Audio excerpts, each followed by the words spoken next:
Hey there, can you believe it's already time for another update? I'm thrilled to come on here and share with you my current progress of the things that I'm panning by Cinco de Mayo. I've got 7 things. I'd like to hit pan and beyond on 5 of them. So I know that I posted my intro not too long ago, but there are some things that I've made quite a bit of progress on. So I just wanted to share that with you. Let's go through the products that I've really kind of made changes in, and then we'll talk about the other things. So first one, if you saw my Instagram post yesterday, you saw that I finally hit the bottom of the pan in Hula. So I wanted to show you because the commitment on this is so real. Look at how thick that pan is. So I am so incredibly happy that I'm at this point. I am in a love relationship with this bronzer, but I'm looking at my backup from the Cheeky Sweet Spot blush palette and I'm like, oh, it's just more Hula. So once I finish this particular bronzer, I'm gonna be thrilled to move on to something else for a while. But I wanted to share with you that I have hit pan.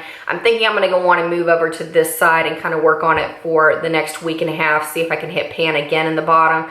If not, I'm gonna just continue to work on these corners for a while and see if I can completely clear that out, because I guess it'll make it easier to repress if I have to, you know what I mean? So there's that. And then the next one I made substantial progress in addition to kind of doing a little project pan surgery on it. It is my MAC limited edition Archie Blush collection. This is the shade Veronica's Blush. I love this particular product for highlighting because there's a really baby pink shade in it. This is what it looks like if you have it in your collection. It's not a unique shade. That was smart. Let's put it over eyeshadow, shall we? It's not a unique shade. Go for kind of a frosted pink shade in your collection. You can achieve a very similar effect on your skin to this highlighter. It's really, really beautiful. Does a lot of things to brighten your skin. Here's a quick swatch of it. I know the camera's not going to do this a lot of justice, but it's subtle, pretty, and very sweet and feminine on your cheeks. And then I also use it on my forehead, my chin, down my nose, and then as an eye highlight as well. So as you can see, I did a little bit of surgery to my powder because I'm not a fan of these hot pink hearts. They don't look good on my skin. That tone is just not flattering. It doesn't show up really well. I tried it as a blush. I tried it as a blush topper. I don't like it. So I took a really skinny paring knife and just took it out of the pan and threw it into the trash. So the other reason I wanted to do it too is because my goal when I first put up this intro was to finish out what I could of this pan right here, but it was getting really challenging to get in there with this plastic part right here and then the hot pink heart and not get the hot pink on it. So now my new goal is to take out this bridge of pan as well as work up the side of my heart, because when I do my eye makeup, I'll go on and work on this bridge, and then when I do my highlighting, I'll swirl my brush in a circle all in that section. So that's going to be how I continue to use it. I left the other 2 hearts because I figured if I do want to swirl them all together in the future, I still have that option, but this is what's working for me right now. So wanted to share that with you. The other thing that I've made progress on are the 2 eyeshadows that I really wanted to focus on. The first one is the shade Cut the Cake. If you have the Too Faced Romantic Eyes palette, you have this shade. I went on and finished that years ago when I started panning. So this came out of the Too Faced Shadow Bonbons palette that was released at the end of 2012, maybe early 2013. I don't remember exactly, but I have hit pan in it. It's a really, really easy shade to wear on the lid. I'm layering, is that the word? Layering it over the Benefit Creaseless Cream Shadow in the shade Always a Bridesmaid. This is kind of a deeper lilac tone.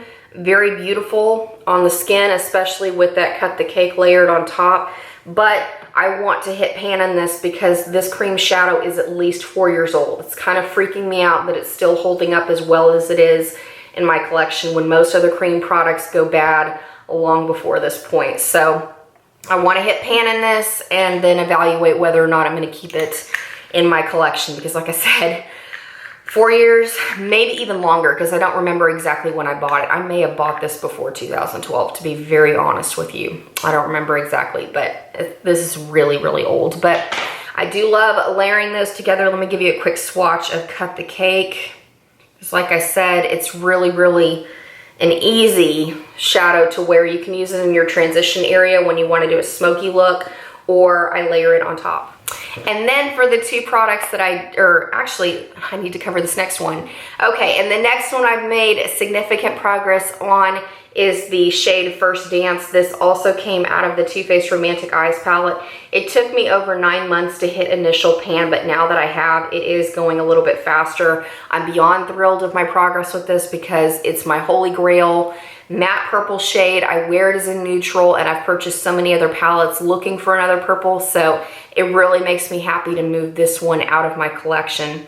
It's an easy, works with everything. You can wear it with any color kind of a shade. It goes onto the skin really well. So here's a swatch of First Dance. Don't ever be afraid of wearing those purples as neutrals if you want to step out of wearing brown eyeshadow every day, or if you want to step out of wearing a smoky eye every day. Bringing in smoky colors really can change up your routine and give you a fresh look to your face, but also to give you the variety that you're craving. So I love First Dance, and it's making me so happy to make the progress in. And then the two products that I didn't make a whole lot of progress, but I am seeing some change in it. The first one is my shade Strawberry Bonbon out of my Too Faced Chocolate Bar palette. I thought this would be a great way to step into the palette. This shade in particular, I love best as a transition shade. It looks really creepy on my lid. I don't like it as a highlighting shade, but when I wear it in my transition area and then layer a crease shade on top of it, it gives a beautiful lit from within glowy aspect to my skin and really helps brighten my eyes without a lot of extra effort. You know what I mean? So if you're looking at the shade and you're kind of like, heck no, I am not gonna wear that on my eyes, try it as a transition shade. You might be pleasantly surprised, because I know that is one way that it is working for me. And I'm thinking, when I pair it with shades from the Chocolate Bar palette, I'm thinking I'm gonna put it with Champagne Truffle and then Candied Violet, I don't know, probably in the crease, and then Champagne Truffle on the lid, and then I'll go back in with the Veronica's Blush as a highlighting. I don't know, I haven't quite decided on that because this is lighter than Champagne Truffle on the skin. So just kind of FYI on that for the future. And then the other product that I haven't hit significant pan on or anything, I'm just continuing to work on it, is my NARS Blush and Gaiety. I am making a slight dip in it. It makes me happy. It's another blush that I can hit pan in and move out of my collection. This is a fantastic find if you have fair skin and you just want a very easy blush that gets you out of wearing just a nude blush all the time. It's very, very subtle. As you can see, it's kind of a bubblegum pink, but once you apply it to your cheeks, especially if you keep it toward the back side of your cheeks, it gives you a very subtle glow to your skin. It's not gonna be real obvious. It's not gonna be clownish. As you can see, you can barely see it on my hand because it's just a subtle swipe of color just to add some life and warmth to your face. So that is it. Okay, and that about wraps it up. Thank you so much for taking the time to watch this. If you are interested in watching and get ready with me with a very similar take, I think pretty much all the products I'm wearing on my face, I'm wearing in a chatty get ready with me. I'll go on and put a card up here on the top of the video here, and then I'll link it in the description box below if you want to recreate this look for yourself. Also too, videos to look out for from me in the future. I'm gonna do a collective makeup empties video because I know it has been a few months. So if you wanna see an updated things I finished as far as skincare, hair care, body care, go on and put a comment in the comment section below. But otherwise, I thought, since I do have quite a bit of makeup, I thought that would be more fun just to do a video and kind of move along. And then I've got standouts, tips, and shout outs for you, because even though I've been doing really well staying within my makeup collection and just straight panning makeup, I do have some great products that have really impressed me. If you have them in your collection, they're worth incorporating into your daily routines. So that's about it. Enjoy the rest of your day. I look forward to seeing you very, very soon. Catch you later.